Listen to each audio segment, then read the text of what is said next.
پاکستان اس وقت 217 ارب ڈالرز کا مقروض ہے، جس میں سے 46% قرضہ چین کا ہے۔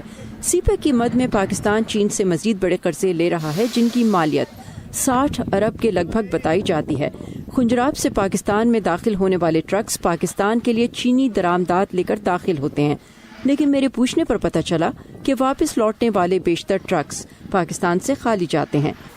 سنیل تھورانی کا تعلق اندرون سندھ گاؤں کنڈکوٹ سے ہے، وہ چاول کے بیوپاری ہیں۔ ابھی ہم ادھر کھڑے ہیں سی پہ چائنا بارڈر پہ، ان کو چاہیے کہ چائنا سے بھی تو فیور لیں، خالی چند ایک ایٹم ہم لوگ ایکسپورٹ کرتے ہیں، ان کی ساری کھلی ہوئی ہے ہماری طرف۔ اور سنیل تھورانی کی یہی بات واشنگٹن میں ماہرین کچھ مختلف انداز میں دہرا رہے ہیں۔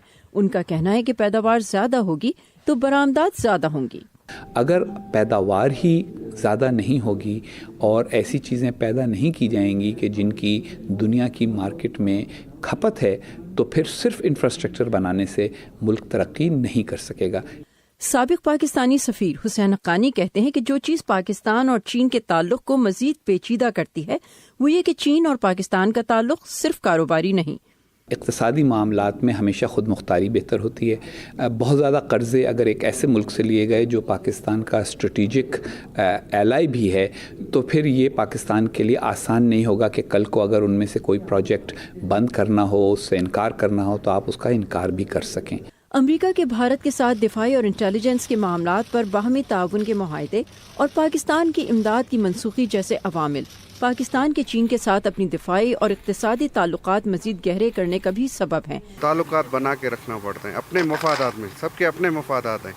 آپ ایران سے بناؤ، آئل امپورٹ کرو، اتنے سینکشن ہیں پھر بھی انڈیا کرتا ہے، کبھی نہیں وہ رکتا۔ آپ لوگ ہم سے امریکہ سے کریں کام، ان کے ساتھ ٹریڈ لیں، نہ کہ لون لیں، یہ قرضہ لیں، یہ تو انٹرسٹ میں ہی پورے ہو جائیں گے۔ ہم لوگ 2 بلین ہم کو انٹرسٹ دینا پڑتا ہے۔